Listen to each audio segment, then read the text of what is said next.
کر کہیں گے اور کوئی کام ہی نہیں تمہارا.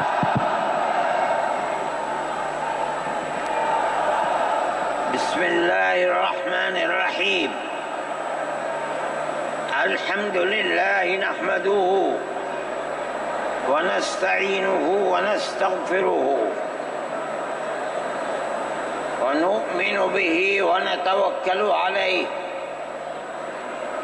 ونعوذ باللہ من شرور انفسنا ومن سیئات اعمالنا من يهده الله فلا مضل له ومن يضلله فلا هادي له ونشهد أن لا إله إلا الله وحده لا شريك له ونشهد أن سيدنا ومولانا محمدا عبده ورسوله. أما بعد، مسلم پرسنل لا بورڈ کے صدر محترم نائیڈو صاحب کے نائب صدر اور ہمارے مہدی صاحب، دوسرے حضرات جو یہاں بیٹھے ہوئے ہیں، اور یہ جمع غفیر لاکھوں آدمی جو آئے ہیں جمعیت علماء کی دعوت پر. میں جمعیت علماء کے ان ورکرز اور آئے ہوئے مہمانوں کا دل کی گہرائیوں سے شکریہ ادا کرتا ہوں. جن لوگوں نے جمعیت علماء ہند کی دعوت پر اپنے احباب کو جمع کیا اور اپنے خرچ سے جمعیت علماء کا ایک پیسہ کیا پھوٹی کوڑی بھی نہیں لگی. آپ ہی لوگ کروڑوں روپیہ خرچ کر کے اپنی بسوں کا خود ہی انتظام کر کے یہاں تشریف لائے دعوت پر اور آ کر بیٹھے. جمعیت علماء ہند کے خدام کے دل میں اس کی بڑی قدر ہے. اللہ آپ حضرات کو اس کا بہتر بدلہ عطا فرمائے. میرے محترم بزرگوں، آج ہی کا مسئلہ یہ نہیں ہے. جمعیت علماء ہند کی ایک تاریخ ہے، اور ایسی تاریخ ہے اپنے اس ملک کے لیے جو کسی دوسری ہندو مسلم پارٹی کے پاس نہیں ہے. علماء نے اس ملک کی آزادی کے لیے اگر آپ ان کی تاریخ کو پڑھیں گے تو آپ کو اندازہ ہوگا کہ ان کی اس ملک کی آزادی کے لیے قربانیاں 150 سالہ قربانیاں ہیں. کوئی اس ملک کے اندر ہندو مسلم ایسی پارٹی نہیں ہے جس کی تاریخ ایسی قربانیوں کی تاریخ ہو. حضرت شاہ عبدالعزیز صاحب محدث دہلوی نے 1803 میں آواز بلند کی تھی کہ ہمارا ملک غلام ہو گیا. اس غلام ملک کو آزاد کرانا اس ملک میں بسنے والے ہر مسلمان اور ہر شخص کا فرض ہے. کوئی مائی کا لال نہیں تھا جو انگریز کی طاقت کے سامنے آزادی ملک کا نعرہ بلند کر سکتا. ایک مسلمان عالم دین نے اسی دلی کے اندر اس نعرے کو بلند کیا، اس کی جائیداد قلق کر لی گئی، اس کے مدرسے کو دفن کر دیا گیا، اس کو دلی بدر کر دیا گیا۔ لیکن یہ مسلمان ایسے نہیں تھے جو کسی ملک کے پیسے یا اس کی سطوت اور اس کی طاقت کے سامنے سر جھکا دیتے۔ جو انہوں نے اپنا موقف اختیار کیا تھا پتھر کی چٹان کی طرح، اسی طرح اس موقف کے اوپر کھڑے رہے۔ سب سے پہلا جہاد سن 1932 کے اندر ہوا، ہندوستانی لوگ تو جانتے بھی نہیں، اور اس کے اندر لوگ مر گئے، ختم ہو گئے۔ شاہ عبدالعزیز صاحب کے رشتے کے، ان کے قریب، ان کے اولاد میں شاہ اسماعیل شہید اور رائے بریلی کے شاہ احمد شہید، دونوں کے دونوں ختم ہو گئے، شہید ہو گئے بالا کوٹ کے میدان میں۔ لیکن پیچھے نہیں ہٹے۔ وہ لوگ جو بچ کر آئے تھے سن 1857 میں پھر جہاد کر لیا، اور اس کے اندر صرف اسی دلی کے اندر 33,000 مسلمان شہید کیے گئے، اور لال قلعے سے لے کر جامع مسجد تک درختوں کے اوپر ان کی لاشوں کو لٹکا دیا گیا۔ یہ مسلمان کی تاریخ ہے، علماء کی تاریخ ہے۔ بتائیں کون ہے جس کی زندگی کے اندر یہ تاریخ مل سکتی ہے؟ میں کہتا ہوں، لاکھوں آدمی کے سامنے کہتا ہوں، کوئی مائی کا لال ہے جس نے اس ملک کی اس طرح خدمت کی ہو جس طرح مسلمان علماء نے خدمت کی ہے؟ میرے بھائی، جمعیت علماء انہی مجاہدین کی بنائی ہوئی جماعت ہے۔ ہم تو ان کے جوتے سیدھے کرنے والے ہیں۔ ہمارا کیا کام ہے؟ ایک ہی کام ہے کہ انہوں نے جو جمعیت کی بنیاد کے اندر ہندو مسلم اتحاد اور ملک کے ہر بسنے والے کو ایک پیغام دیا تھا پیار و محبت کا، ہم اسی پیغام کو لیے بیٹھے ہوئے ہیں۔ ہمارا کام صرف اتنا ہے۔ دنیا توڑنا چاہتی ہے، حکومتیں برباد کرنا چاہتی ہیں، فرقہ پرست ذہنیت آگ لگانا چاہتی ہے، یہ نعرہ دینا چاہتی ہے کہ ہندو الگ، سکھ الگ، مسلمان الگ۔ ہم کہتے ہیں نہیں، ہندو مسلم سکھ عیسائی بھائی بھائی۔ یہ ہمارا پیغام نہیں ہے، ان بزرگوں کا پیغام ہے جنہوں نے پھانسیوں کے تختوں کو چوما، اپنے اس ملک کے لیے چوما ہے، اس کی آزادی کے لیے چوما ہے۔ اس ملک کے اندر یگانگت اتحاد جس کو آج آگ لگایا جا رہا ہے، ہمارے بزرگوں نے اسی اتحاد کے لیے اپنی قیمتی جانوں کو قربان کیا ہے، اور ان کا مقصد یہ تھا کہ ملک آزاد ہو جائے۔ حکومت ایسی بننی چاہیے جو حکومت سیکولر حکومت ہو، کسی کا حق نہ جائے۔ کانگریس اس لیے نہیں بنی تھی، یہ 1803 کی آواز ہے کہ ملک غلام ہو گیا، جہاد کرنا فرض ہے۔ کانگریس کا تو وجود بھی نہیں تھا۔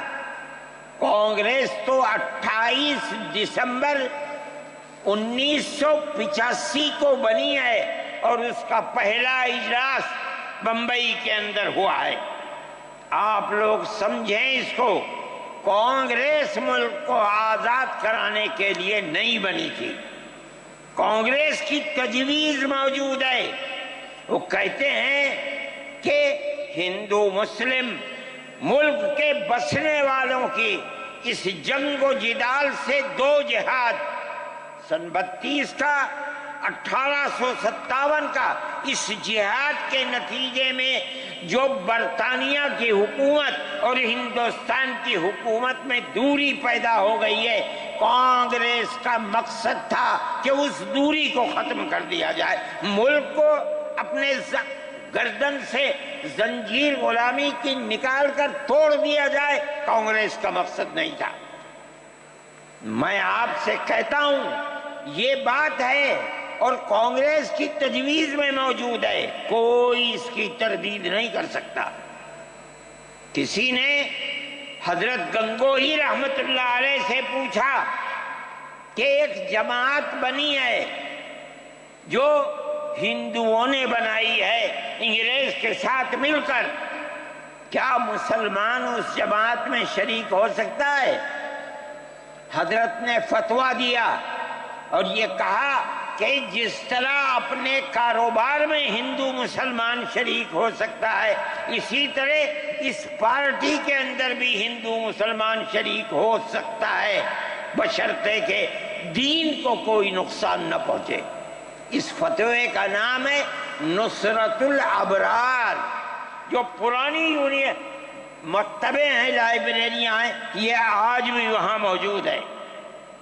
یہ صرف فتویٰ نہیں ہے، یہ اس لیے ہے کہ یہ اشارہ ہے کہ مسلمانوں کو کانگریس کے ساتھ شریک ہونا چاہیے اور کانگریس کے اس نظریے کو بدلنا چاہیے۔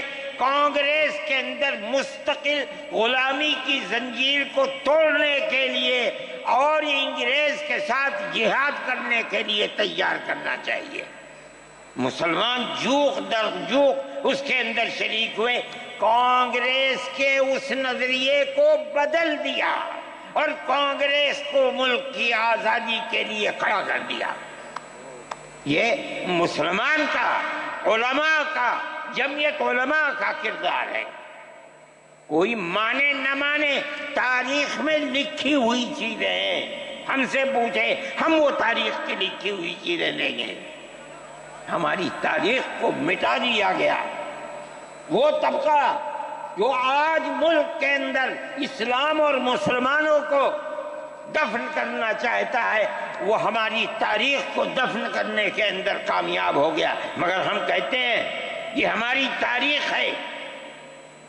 میرے بھائی، ملک اسی طرح چلتا رہا، جیسے جیسے آزادی قریب آتی رہی، جمعیت علماء ہند وہ تنہا ایک جماعت تھی جو برابر موتی لال نہرو، جواہر لال نہرو، گاندھی جی سے یہ بات کہتی رہی کہ ہمیں ضمانت دو، ہم 143 سال ہیں ہماری زندگی، جہاد کی زندگی، ہمیں یہ ضمانت دو کہ ملک آزاد ہوگا تو اس کا کردار سیکولر کردار ہوگا، دستور سیکولر دستور ہوگا، جس کے اندر ہندو، مسلمان، سکھ، پارسی، عیسائی ہر ایک کو اپنے مذہب کے ساتھ جینے کا حق ہوگا اور حکومت کا کوئی مذہب نہیں ہوگا۔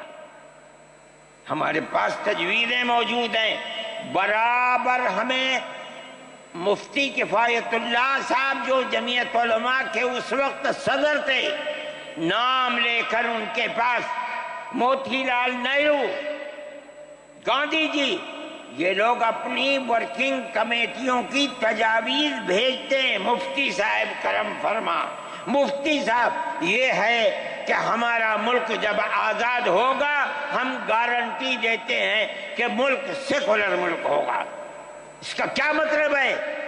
ہمارا کردار، ہمارا مذہب، ہمارا وقت، ہر چیز آزاد رہے گا، مسلمان جس طرح چاہے گا اپنی زندگی گزارے گا، اپنے مذہب کو سینے سے لگا کر زندگی گزارے گا۔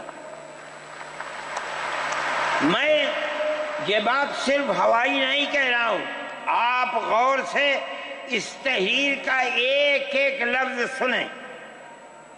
ہری پور ضلع سورت کا اجلاس عام جو 19، 20، 21 فروری 1938 میں 47 میں ملک آزاد ہوا، یہ اجلاس 1938 میں، اس سے بھی 9 سال پہلے، یعنی آج کے مقابلے میں 80 سال پہلے یہ اجلاس ہوا تھا۔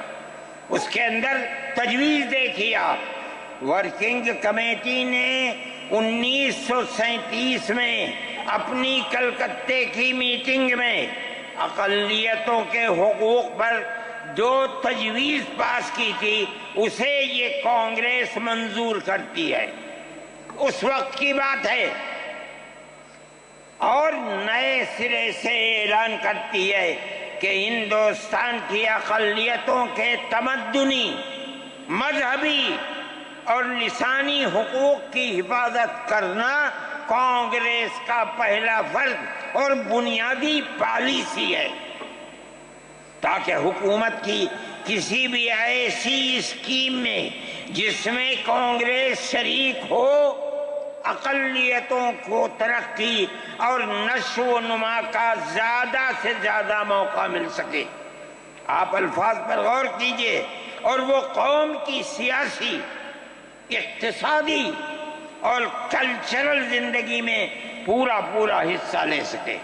اس کے بعد اس بنیاد پر مسلمانوں کو مطمئن رہنا چاہیے کہ آزاد ہندوستان کی حکومت میں ان کا مذہب، مذہبی فرائض، اذان، نماز، جمعہ، عید، روزہ، حج، زکوٰۃ، مذہبی تبلیغ، مساجد، مقابر، قربانی، مذہبی جلوس، مذہبی جلسے وغیرہ جملہ مذہبی رسوم اور مذہبی ادارے محفوظ ہوں گے، اور اسی طرح ان کی تہذیب و تمدن، ان کے تعلیمی ادارے، خانقاہیں، امام باڑے، عیدگاہیں، تکیے،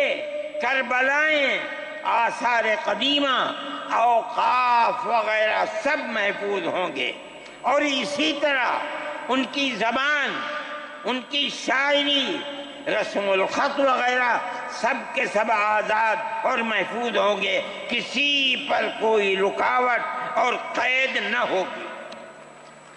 جو میں آپ سے کہہ رہا ہوں، آپ دیکھیے، یو پی کانگریس کا شائع کردہ election board, national herald press, Lucknow, 1946 کے اندر، شاید 10 فروری جو میں نے نقل کیا ہے وہ مٹا ہوا سا تھا، اس کے اندر یہ بلیٹن شائع ہوا ہے۔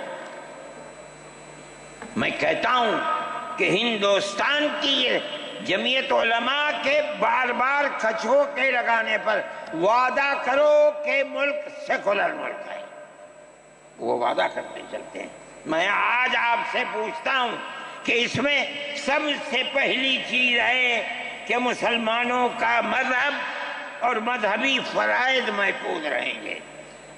آج میں پوچھتا ہوں، ملک کی آزادی کو 70-80 سال ہو رہے ہیں، بتائیے کیا محفوظ ہے مسلمانوں کا؟ آپ مذہب محفوظ ہے مسلمانوں کا؟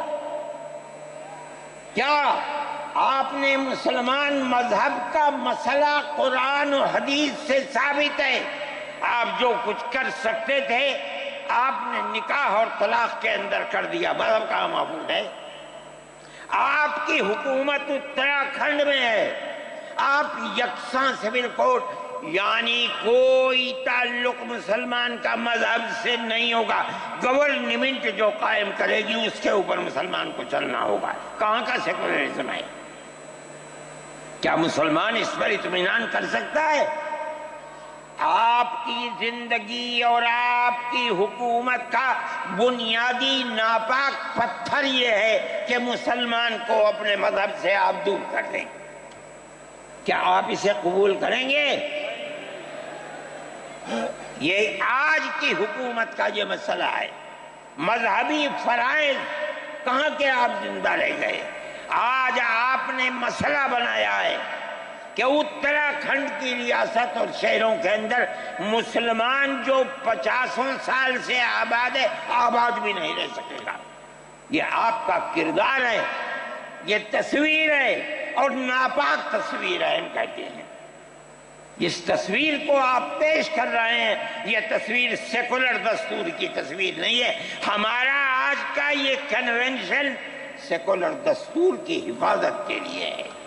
کہاں ہے جی؟ کیا کر رہے ہو؟ اس ملک کو، ملک میں رہنے والوں کے لیے جہنم بنا رہے ہو۔ جمعیت علماء اس کو قبول نہیں کرتی۔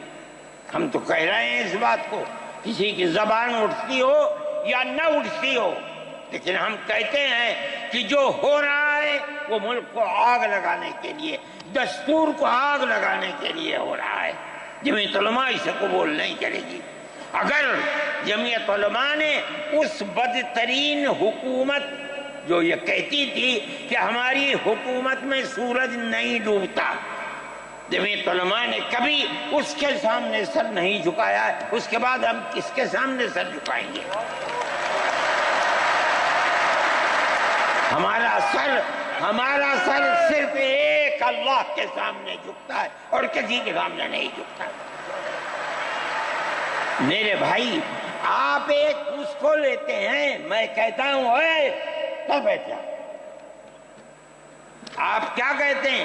اس کے اندر جہاں ہے وہاں اسی طریقے سے اوقاف وغیرہ سب محفوظ ہوں گے۔ اوقاف محفوظ ہیں، یہ آپ کے سامنے حضرت مولانا بیٹھے ہوئے ہیں، تقریر کی ہے۔ اوقاف کو ہڑپنا چاہتے ہیں۔ ہماری مسجدیں اسی دلی کے اندر 400 500 سال کی مسجدیں ہیں، جس میں جمعیت علماء کا دفتر بنا ہوا ہے، عبد النبی اکبر کے زمانے کی مسجد ہے۔ اور کتنی مسجدیں ہیں جن کے پاس اوقاف، اللہ اکبر، لاکھوں کروڑ کے اوقاف ہیں۔ جونپور میں جا کر کے دیکھو کیسی مسجدیں ہیں، دلی کے قرب و جوار میں دیکھو کتنی بڑی بڑی مسجدیں ہیں۔ ہندوستان کا وہ طبقہ جو ان مساجد کے اوقاف کو ہڑپ کرنا چاہتا ہے، کہتا ہے اگر کسی وقف زمین یا مسجد یا کسی بھی چیز کے کاغذات وقف کے نہیں آئیں اس کو وقف نہیں مانا جائے گا۔ کون 500 سال پرانے کاغذات لا کر کے پیش کر دے گا؟ قانون یہ تھا کہ جو مسجد بنی ہے، جو وقف پر بنتی ہے، وہ وقف ہے۔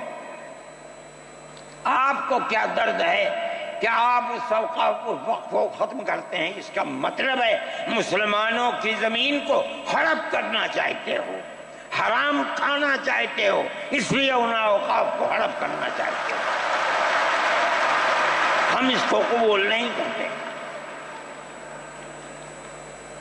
اوقاف ہمارے آباء و اجداد کے کیے ہوئے ہیں، اوقاف اللہ کی ملکیت میں دیے ہوئے ہیں، مسجدیں بنی ہوئی ہیں، آپ ان کی حفاظت کیجئے، اس لیے کہ ہم اس ملک کے رہنے والے ہیں، ہم باہر سے آئے ہوئے نہیں ہیں۔ اگر ہندو گوجر ہے مسلمان بھی گوجر ہے، اگر ہندو جاٹ ہے مسلمان بھی جاٹ ہے، اگر ہندو راجپوت ہے مسلمان بھی راجپوت ہے۔ جاؤ دیکھو کشمیر کے اندر، اگر ہندو برہمن ہے مسلمان بھی برہمن ہے۔ ہم اسی ملک کے رہنے والے ہیں۔ کسی کو اچھا لگا یہ مذہب وہ اس مذہب میں چلا گیا، کسی کو یہ مذہب اچھا لگا وہ اس مذہب میں چلا گیا۔ کیا مذہب کی بنیاد پر اس ملک کے اندر آپ ہمیں جینے کا حق نہیں دیں گے؟ ہم اپنے جینے کا حق کو لیں گے۔ آپ نے جس سیاست کو اختیار کیا، آپ 2 الیکشن پہلے دیکھیے کس قوت کے ساتھ بی جے پی آئی تھی۔ آپ نے جس پالیسی کو اختیار کیا، سیکولرزم کو آگ لگانی چاہیے، اس کا نتیجہ اس الیکشن میں کیا ہوا؟ بی جے پی ہار گئی۔ میں کہتا ہوں کہ اگر چندرا بابو نائیڈو کی بیساکھی نہ ہوتی اور ادھر نتیش کمار کی بیساکھی نہ ہوتی تو بی جے پی گورنمنٹ نہیں بنا سکتی تھی۔ کیوں ہوا؟ وہ جو 14 سال پہلے